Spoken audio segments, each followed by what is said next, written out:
I first saw Chase outside of my house when I was sitting out in my front yard bathing in the sunshine. He was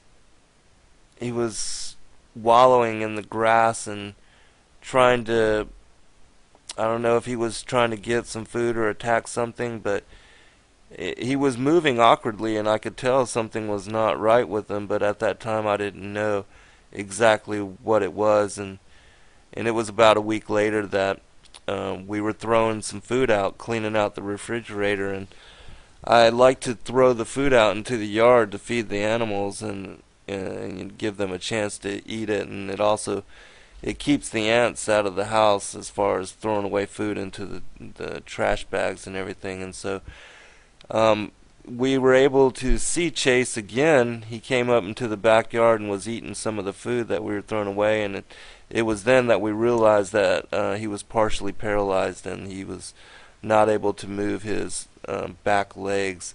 And because of his situation, and because myself, I acquired a disability when I was 24 years old. I'm a quadriplegic myself, and so I wanted to help him, or at least to assess the situation and look into it, and to decide to, and to give him at least a chance to determine, what the state of his life could be and whether there'd be any chance of him actually having some kind of quality of life and finding somebody that would actually be willing to take care of him.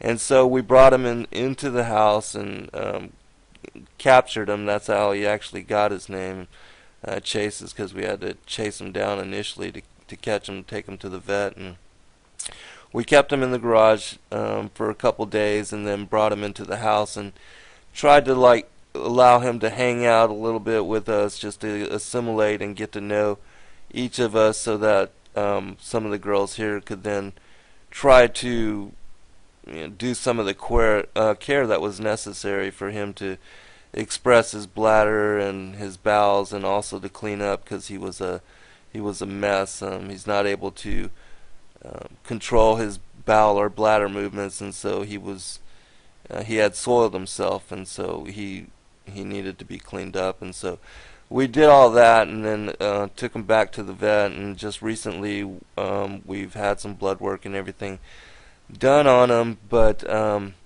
he still needs a home, and we are still trying to raise money to get further diagnosis and further prognosis on his situation. But as of right now, Chase is a paraplegic cat, and I'm working with Pets with Disabilities and another organization called Cats with Paralysis to try to find him a home. And he's an awesome cat. As you can tell by the video, even though he was feral, he has since become docile, and the more we work with him, I'm sure that he'll become better and better as far as working with people. So if you have interest, please contact us and get in touch with us and let us know as to how you would like to get involved with his case.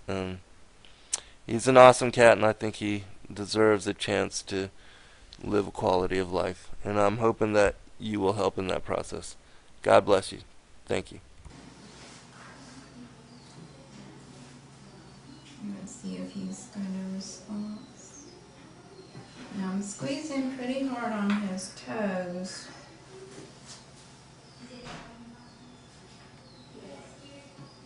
And he's not reacting to it.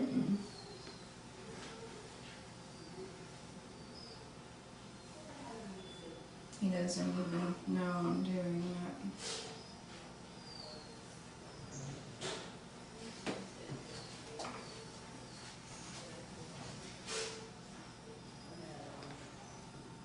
I don't know. I know when I saw him trying to run, I saw one of his feet trying to move, so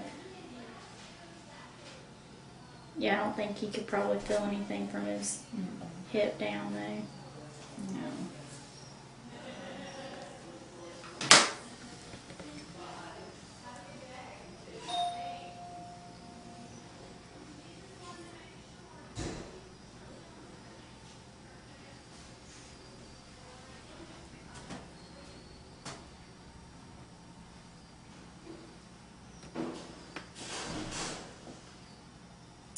don't feel an obvious broken bone.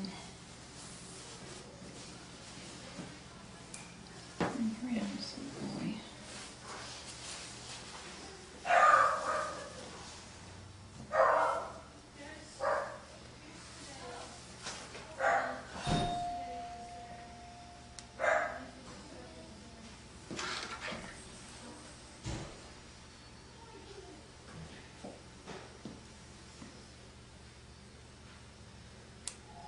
I mean, he's not making any response to anything I'm doing.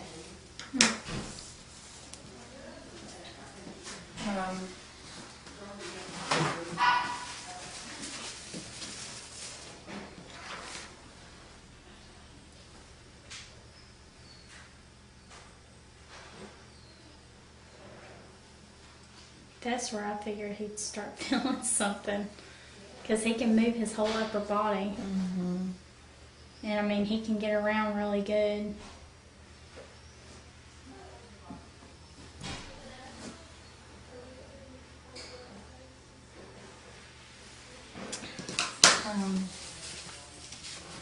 He doesn't seem to have good feeling anywhere up in here. You know, he is tensing up in his tummy when I touch him there. His heart sounds okay. It could be that he got an injury to his spine. It could be some type of infection in his spine. It could still be some type of blood clot in his spine. It could be a tumor. It could be any number of things. Okay. I think Eric had mentioned doing a leukemia AIDS test on him because if he has one of those viruses, they may be related to why he's paralyzed. And his chances of recovery are not very good. Okay.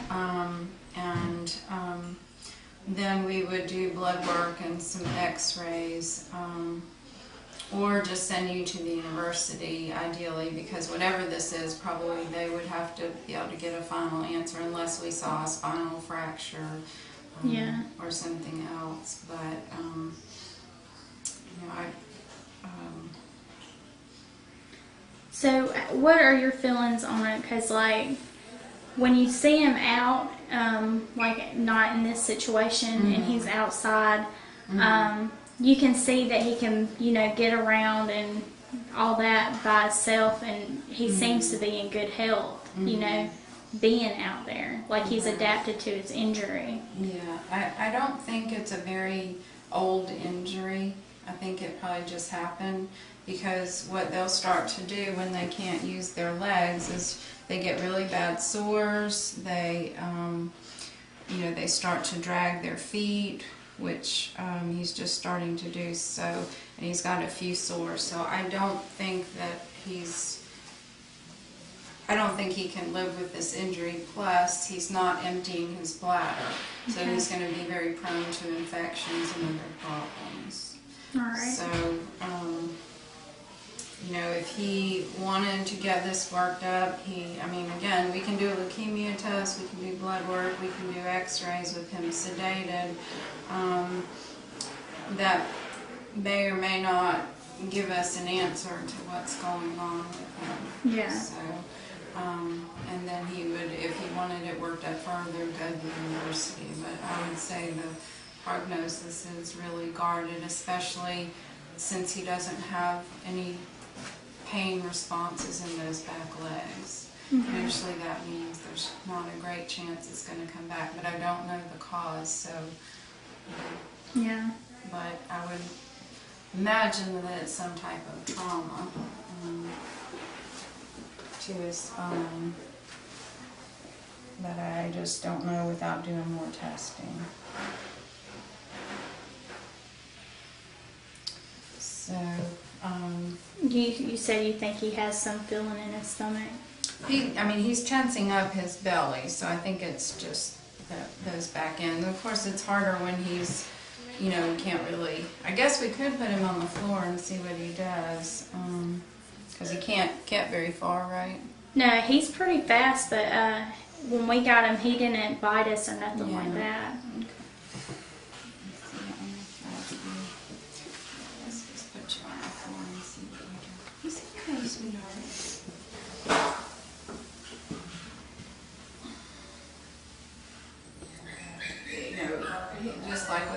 paraplegic, he'd need to keep him like this, he'd have to be inside, he'd have to have his bladder expressed, have to be monitoring his bowel movements all the time. Yeah.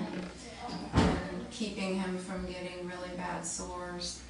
That's why I'm thinking this is a real recent injury, or he would be in worse shape. Okay.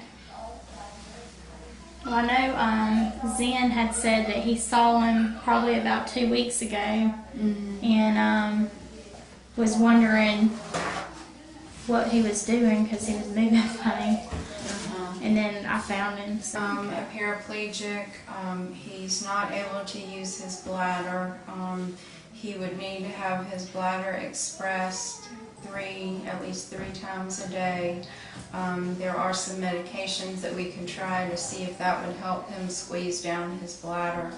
If that's not done, then he's going to get urinary tract infections that could lead to kidney infections and other problems. Also, if his bladder's not expressed, he's going to leak urine and just get a lot of sores all over his back legs and his rectal area. He's also not able to squeeze down and have bowel movements, so that's something else that's going to have to be addressed as far as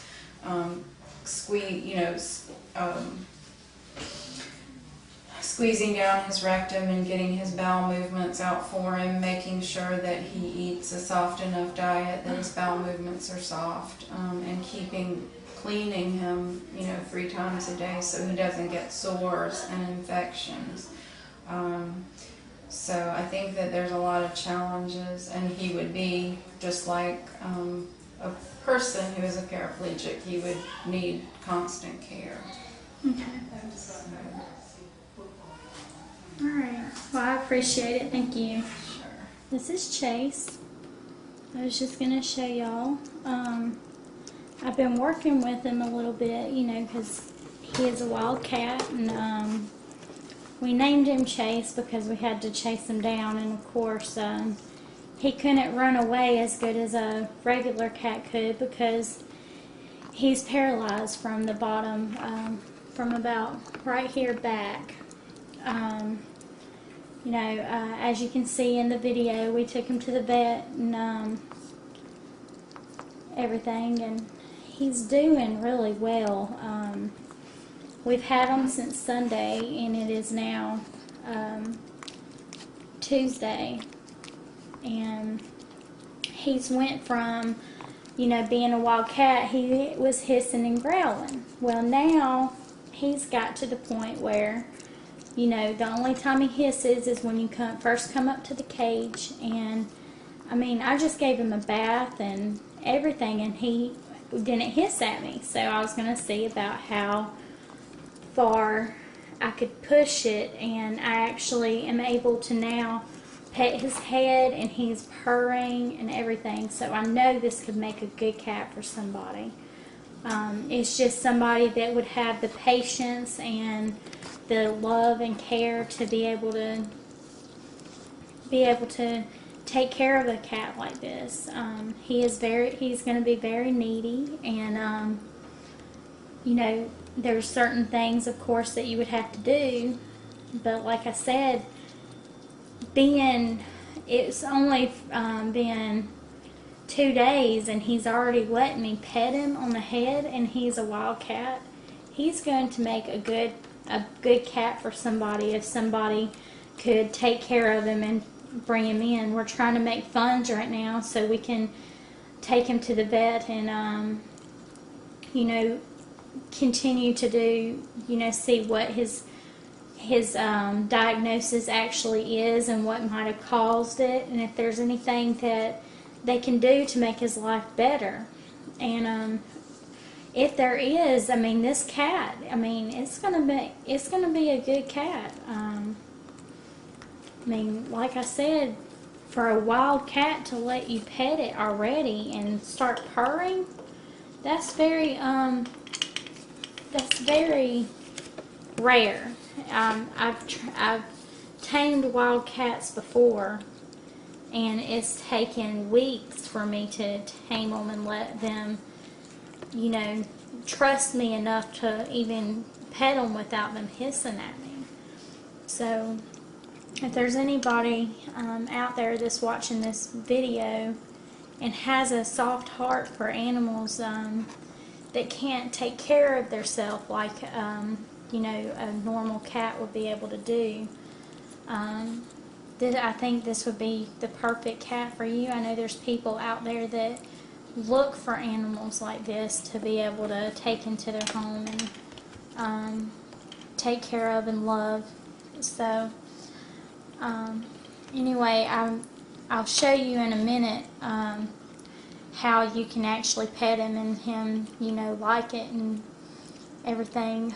So anyway, that is that.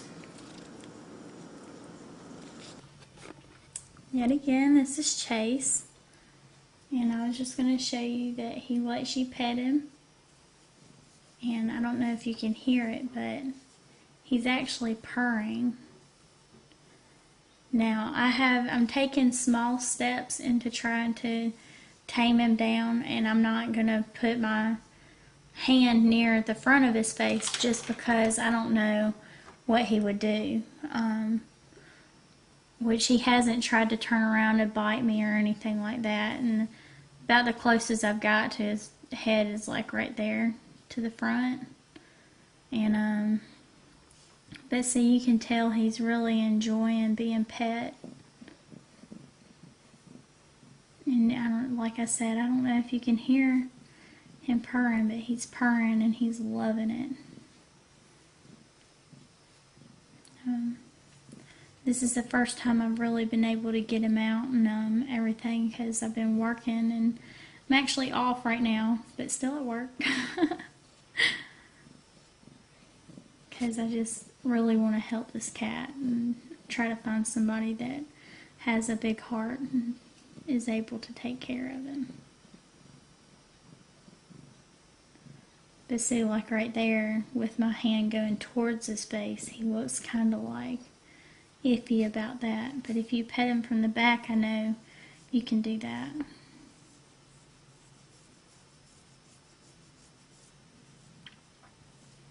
But like I said, I told y'all I would show y'all that he could be pet, and that he has the tendencies of being a loving cat.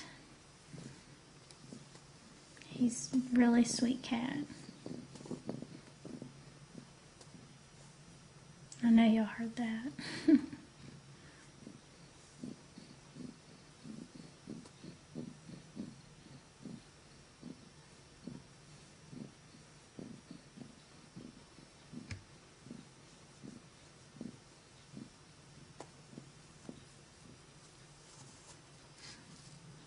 Right. Chase, can you say bye? Say bye, Chase. A disability when I was 24 years old. I'm a quadriplegic myself, and so I wanted to help him, or at least to assess the situation and look into it, and to decide to and to give him at least a chance to determine what the state of his life could be, and whether there'd be any chance of him actually having some kind. I first saw Chase outside of my house when I was sitting out in my front yard bathing in the sunshine. He was